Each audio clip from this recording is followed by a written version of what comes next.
welcome to my vlog and I'm here live in Tuburan, Purok, unsa ni nga Purok te? Purok Dos, and we're going to make Munchkins. So here are the ingredients. We will have MY Son Grahams.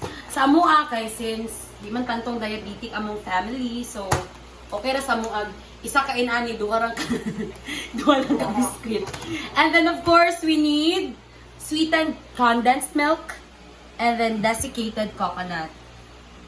Amo alang karon ha, lahi ng desiccated coconut sa sapal, no? So di dapat sapal atong gamiton, no? Or else laing bigla sa ato ang munchkin. So kailangan po tag-basing kung asa nato i-mix ang ingredients and asa nato siya paugahon, i-ref because when it's chilled, it tastes better. So let's go to the first step. Mangutan na mo, Mike's naalagi kuan ka. Actually, anani siya purpose. Ay, mani siya pang notebook.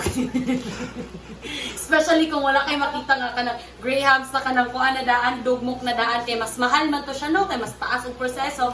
So, we better suggest you get this back to basic kita. Pero mas hago lang siya kaya magdugdug-dugdug ng tanan. 5 million viewers, 5 viewers sa YouTube by subscribers. Inani ang gawas, if you will do it, you know, in a rush, nandiyo yung mga portions na like dagko pa. So you have to make sure nga kanang you have to make sure. Okay lang, hi guys sa mga auntie, shout out. Oo, ano nila, di ba no? Pinipin sila sa vlog. Okay, so pag inani gani siya, since pa siya yung mga dagko na part, let's make sure nga dapat dugmok yun siya, no? So, dira na po mo gawas ang baso.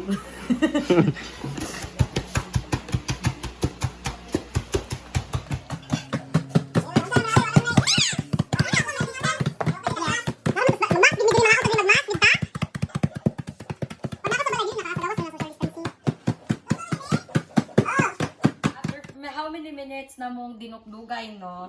So, ilani na siya kapino. Yeah.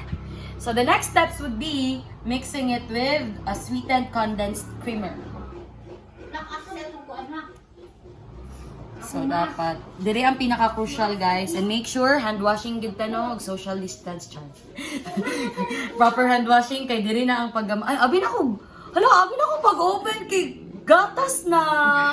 OMG, kung kuchili dito, pobre ba yata? Wala tayo kan opener. Besh mga bay, for us no, mga pobre man jud me, and we're proud of it, and naami karon sa among farm diri sa bukid, limited utensils. So among gigamit para mabili ni is kutsilyo. So muna siya, wala na importante kung sa kuan, maura nang lasahan na, but for cases, in cases like this na naa ka sa place wherein you have limited resources, muna ginaingon be resourceful. This is so creamy. So you have to mix it up. Oh my god, wala siyang toffee. Make sure kanang ay, akong pasobraan ni kailan lanon ko ni. Tampis na kayo ni uy. So dire ang pinakahago na part because you have to mix it until it's moisty enough and solid enough na pwede na nimo siya ma-roll into tiny pieces. It should be bite-sized, no?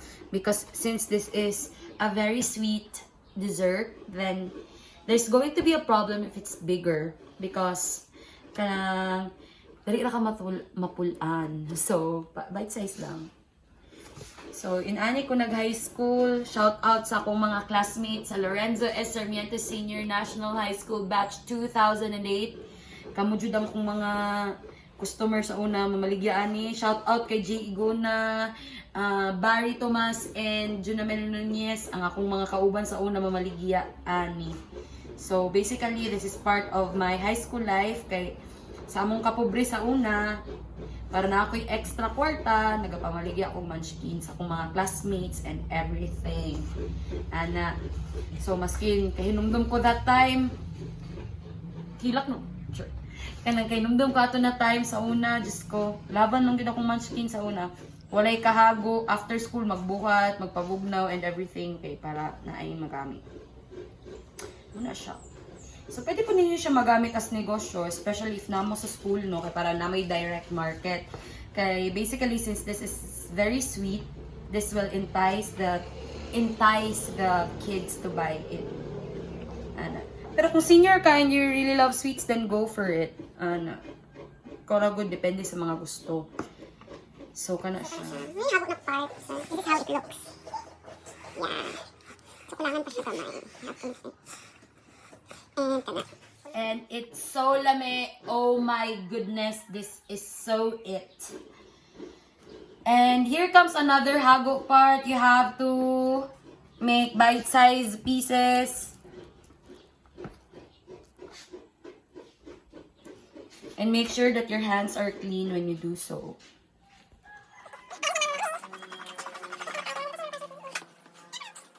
Hi, so here's how you're going to do it. You take 1 tablespoon and then you roll it in your hands. Ang kadakon, basically, kung unsay kaya ninyo tunlon, na. Kay, bale, sa tawagan di man siya pang negosyo, so dagko siya and family man ang mag-eat. So, you have to pour desiccated coconut over it. And then, hola, we're done. Now, it's baking 101 with the kids.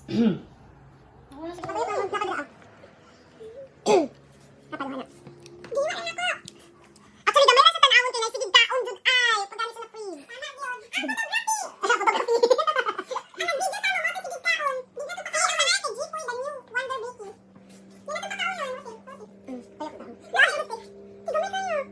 Pero bay mo na na kayo pa to. Ya, coconut ready. Fire in the hole. Ay, gamay na lang jud. Dapit na jud. Kuya, tegas kuya. Kuya, dali. Unsa man sultan nimo? Unsa man ni? Munchkin. Lami tayo. Lami tayo. Lami. So after a few minutes, ladies and gentlemen, I give you the Munchkins. Homemade and bite-sized and yummy. It melts on your mouth. Thank you so much for watching, and please don't forget to subscribe and hit the notification bell. Bye!